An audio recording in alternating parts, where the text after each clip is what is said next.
நம்ம சேனல்லேருந்து தொடர்ந்தாப்பலாம் நீங்கள் வீடியோக்களை பார்க்க நினச்சிங்கன்னா இதுவரை நம்ம சேனலை சப்ஸ்கிரைப் பண்ணுங்க. சப்ஸ்கிரைப் பண்ணுங்கள். கீழே பெல் சிம்பல் இருக்கும், அதையும் கிளிக் பண்ணுங்கள்.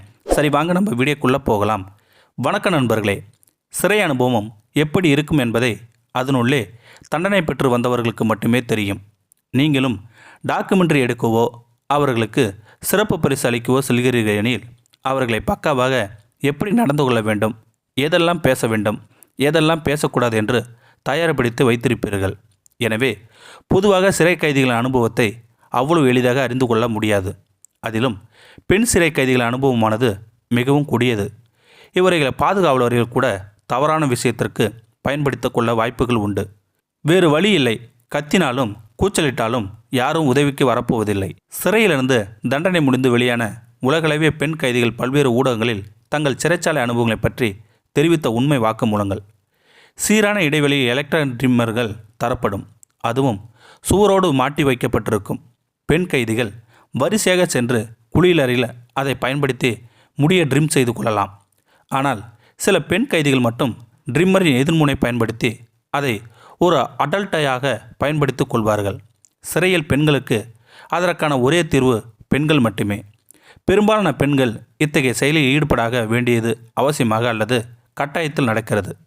ஊரணை சேர்க்கை, லெசோபியன் கே என்று மட்டுமல்லாது ஸ்டெராய்ட் உறவியில் இருக்கும் பெண்கள் கூட வேறு வழியின்றி இத்தகைய உறவில் இணைந்து விடுகிறார்கள்.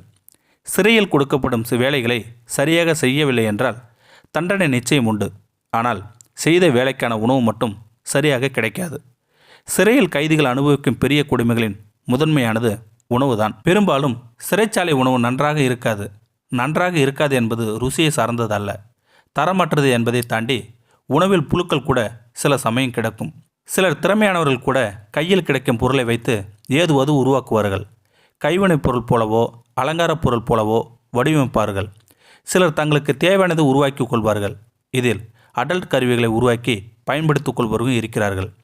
கிச்சன் வேலை செய்யும் இடங்களில் கிடைக்கும் சிறு சிறு பொருட்களை வைத்து இவர்கள் தங்களுக்கு தேவையானதை தயார் செய்து கொள்கிறார்கள். சிலர் பாதுகாவலர் தளர்வாக நடந்து கொள்வார்கள். சிலர் மிகவும் கடுமையாக நடந்து கொள்வார்கள். எவர் எப்படியாக இருந்தாலும் ஒவ்வொரு நாளும் அச்சத்தின் உச்சகட்டமாகத்தான் நகரும். சிலர் பாதுகாவலர்கள் பாலியல் துன்புறுத்தலுக்கு உட்படுத்துவார்கள்.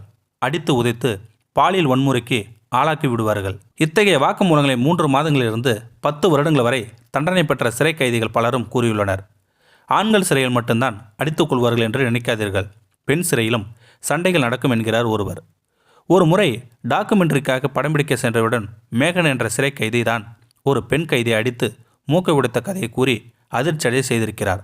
மூக்கை உடைத்து, விரலை உடைத்து, வாயை கிழித்தேன் என்று எதிகமோனையாக பேசி அச்சத்தில் ஆளை செய்திருக்கிறார் அந்த பெண் கைதி. சிறையில் போதைப் பொருள் பயன்படுத்துவர்களும் இருக்கிறார்கள். அது கிடைக்காதவர்கள் வேறு சில பொருட்களை போதையாக பயன்படுத்திக் கொள்வார்கள்.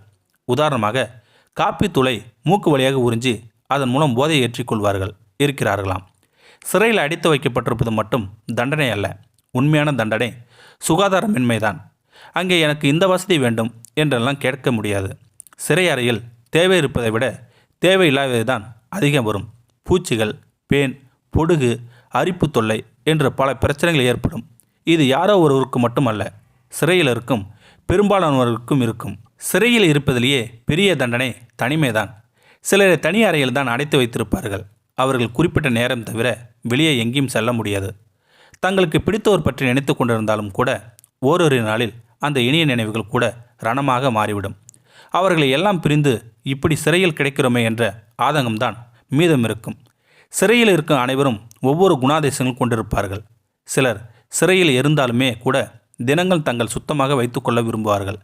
சிலர் சுகாதாரம் இல்லாமல் நடந்து கொள்வார்கள். சிறையில் நான் இந்த அறையில் இவருடன் தான் இருப்பேன் என்றெல்லாம் அடம்பிடிக்க முடியாது. பல சமயங்களில் உடன் இருக்கும் சிறைவாசி மூலமாகவே பல பிரச்சனைகள் உண்டாகும். ஒரு முறை சிறையில் நீர் பற்றாக்குறை. வாரத்திற்கு ஒரு நாள் மட்டுமே குளிக்க முடியும். அதிலும் ஒருவர் இவ்வளவுதான் பயன்படுத்தி கொள்ள வேண்டும் என்ற கட்டுப்பாடு கூட. உள்ளே குளிக்கும்போது நீர் பயன்பாட்டை கண்காணிக்க ஒரு பெண் அதிகாரி இருப்பார். அவர் முன் குளிப்பதே கடினம். அதிலும் அவரது கோப பார்வையில் அந்த சிறிதளவு நீரில் குளித்து முடித்துவிட்டு வருவதற்குள் உயிரே போய்விடும். கொஞ்சம் தண்ணி அதிகமாக பயன்படுத்தினாலும் கூட வார்த்தைகளும் தடிகளும் வலுவாக தாக்கும். பெண் சிறை கைதிகள் பெண்களுடைய அந்த உறவில் இணைந்திருப்பார்கள் தான். ஆனால் இது மிகவும் எளிதானதல்ல. அதே போல நினைக்கும் போதெல்லாம் இந்த உறவில் இணைய முடியாது. அடிக்கடி இப்படியான உறவில் இணைவதோ யாரானோ அறிந்தார்ந்தாலோ அல்லது இப்படியான உறவில் இணைந்து மாட்டிக்கொண்டாலோ அதற்கான தண்டனை தீவிரமானதாக இருக்கும். அதேபோல இந்த உறவில் இணைத்தபடி எல்லாம் இணைய முடியாது. கிடைக்கும் குறுகிய காலகட்டத்திற்குள் விருப்பத்தை நிறைவேற்றி கொள்ள வேண்டும். பாதுகாவலுடன் மாட்டிக்கொண்டால் வாழ்நாள் முழுக்க மறக்க முடியாத தண்டனைக்கு ஆளாகக்கூடும். சிறை வாழ்க்கை குறித்து பெண் கைதிகள் கூறும் திடுக்குறும் உண்மை வாக்குமூலங்கள் இருப்பதிலேயே பெரிய அபாயம் என்னவெனில், எப்போதும் எந்த சிறை கைதிகள் சைக்கோ போல நடந்து கொள்வார் என்பதுதான். தனிமை, விரக்தி, கோபம், இயலாமை என பல காரணங்களால் திடீரென அவர்களுக்கு தெரியாமல் காட்டுமிராண்டி போல நடந்து கொள்வார்கள். இதனால் மற்ற சிறை கைதிகளும் பாதிக்கப்படுவார்கள் என்று கூறுகிறார்கள். இந்த வீடியோ உங்களுக்கு பிடிச்சிருந்தா கமெண்ட் பாக்ஸில் கமெண்ட் பண்ணுங்கள். கூட உங்கள் ஃப்ரெண்ட்ஸுக்கு ஷேர் பண்ணுங்கள். இதுவரை நம்ம சேனலை சப்ஸ்கிரைப் பண்ணுங்க. சப்ஸ்கிரைப் பண்ணுங்கள். கீழே பெல் சிம்பல் இருக்கும், அதையும் கிளிக் பண்ணுங்கள். தேங்க்யூ ஃபார் வாட்சிங்.